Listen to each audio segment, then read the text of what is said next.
Στο βίντεο αυτό θα δούμε πώς μπορούμε να επεξεργαστούμε το πρόσθετο του WordPress Yoast για να χρησιμοποιήσουμε μια συγκεκριμένη λέξη κλειδί, έτσι ώστε να δομήσουμε το περιεχόμενό μας πάνω σε αυτήν και να πετύχουμε καλύτερα αποτελέσματα στη μηχανή αναζήτησης της Google.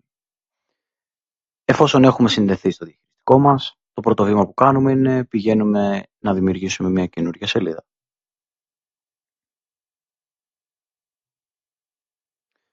Κατευθείαν κάτω από τον editor μας φαίνεται το πρόσθετο Yoast με όλες του τις δυνατότητες.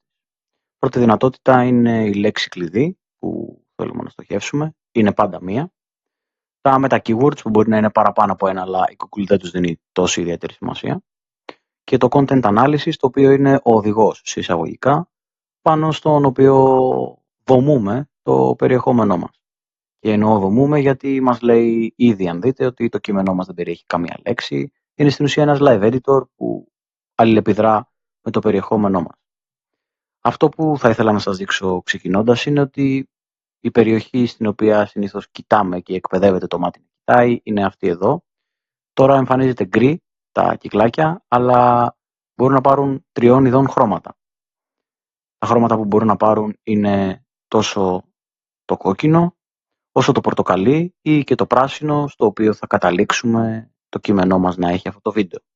Το κόκκινο, όπως μπορούμε να φανταστούμε, σημαίνει ότι δεν πάει κάτι καλά με το περιεχόμενό μας, ότι η συσχέτιση της λέξης κλειδί με το περιεχόμενο δεν είναι και τόσο επιτυχημένη. Το πορτοκαλί σημαίνει ότι είναι επιτρεπτό, ότι είναι καλό. Και το πράσινο σημαίνει ότι είναι όλα καλά ανάμεσα στο περιεχόμενο και τη λέξη κλειδί μας. Προσοχή σε αυτό το σημείο όμως, μην προσπαθείτε πάντα να πετυχαίνετε το περιεχόμενό σας να έχει την πράσινη ένδειξη, να είστε πολλές φορές ικανοποιημένοι και με την πορτοκαλί ένδειξη που σημαίνει ότι είναι ok, γιατί αλλιώς θα καταλήξετε να γράφετε για το content analysis και όχι το πραγματικό σας περιεχόμενο.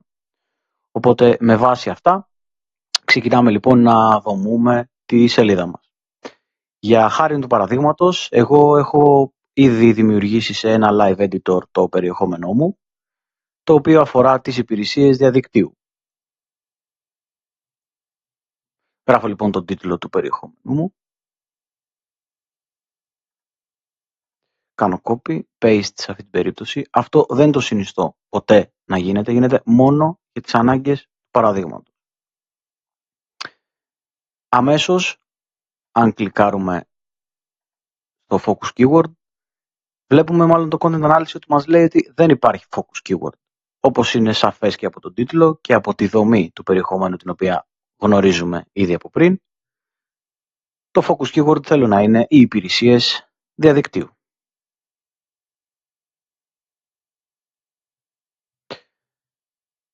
Το meta keyword στην περίπτωσή μου θέλω να είναι το ίδιο. Μπορώ να βάλω επίσης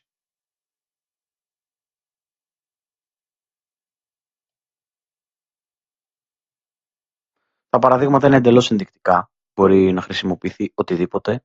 Αυτό είναι αυτονόητο εξάλλου. Και βλέπω ότι το content analysis έχει αρχίσει να αλληλεπιδρά μαζί μου για να μου βγάζει κάποια αποτελέσματα. Βλέπω εδώ σε αυτή την περιοχή ότι το content μου παραμένει να είναι ok και δεν έχει την πράσινη ένδειξη. Αυτό δεν είναι ανησυχητικό, απλά εγώ θα προσπαθήσω για λόγους εκπαίδευσης να το κάνω πράσινο για να δείτε τη διαδικασία που πρέπει να ακολουθηθεί. Βλέπω λοιπόν ότι με πράσινη ένδειξη μου λέει ότι έχω 321 λέξεις από ένα minimum όριο 300 λέξεων. Γενικότερα όλες αυτές οι πληροφορίες καλό είναι να τις διαβάζετε και να εξοικειώνεστε σιγά σιγά με αυτές. Με πορτοκαλί ένδειξη μου λέει ότι δεν υπάρχει εξωτερικό σύνδεσμος σε αυτή τη σελίδα. Οπότε εύκολα καταλαβαίνει κανείς ότι εάν εγώ επιλέξω μια περιοχή και την κάνω έναν εξωτερικό σύνδεσμο, την αντιστοιχήσω λοιπόν σε ένα εξωτερικό σύνδεσμο, κάνω αυτή τη στιγμή,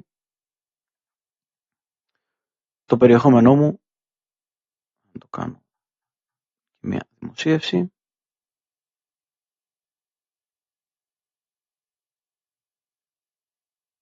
εξαφανίστηκε το keyword, αυτό που μας έλεγε πριν λοιπόν για το link. Στην περίπτωσή μου εμφανίζεται ακόμη πορτοκαλί. Αυτό Συμβαίνει διότι δεν έχω βάλει meta description. Θα μου πείτε πώς το ξέρεις αυτό. Είναι καθαρά εμπειρικό. Μπορείτε επίσης, χρησιμοποιώντας το click που σας δίνει εδώ ή το snippet editor, να αλλάξετε τον τίτλο που θα εμφανίζεται στα αποτελέσματα της Google. Αν δείτε, αυτή η περιοχή είναι ίδια με την περιοχή των αποτελεσμάτων της Google. Οπότε μπορείτε να βάλετε υπηρεσίες διαδικτύου με έμφαση στο design. Και εδώ μπορείτε να βάλετε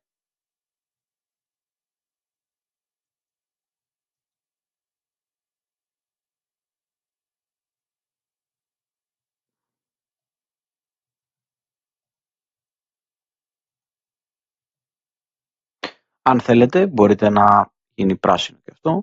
Σε καμία περίπτωση όμως δεν σας συνιστώ να γίνει κόκκινο το meta description και ο τίτλος. Για να είναι φιλικά στο μάτι του αναγνώστη και όχι επειδή το επιτάσσει το Yoast. Αυτό είναι καθαρά τεχνική συμβουλή. Δεύτερο πράγμα που μπορούμε να κοιτάξουμε είναι, βλέπουμε ότι εμφανίστηκε με πράσινη ένδειξη το περιεχόμενό μας. Πράγμα που σημαίνει ότι θα έχει ένα πολύ καλό πλασάρισμα πιθανόν σε σχέση με τον ανταγωνισμό του στο μέλλον και εφόσον περάσει ένα εύλογο χρονικό διάστημα το κείμενό μας.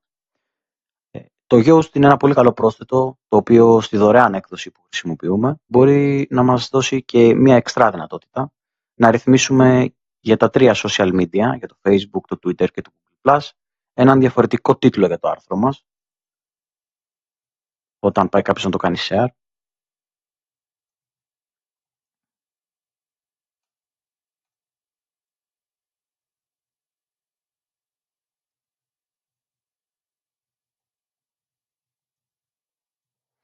Να αλλάξει επίσης το description ή να βάλει μια εικόνα. Αυτό βλέπουμε ότι ισχύει για όλα τα social media. Γενικότερα το Yoast σας προτείνω να το χρησιμοποιείτε συμβουλευτικά και να μην κυνηγάτε το εθιστικό πράσινο κυκλάκι.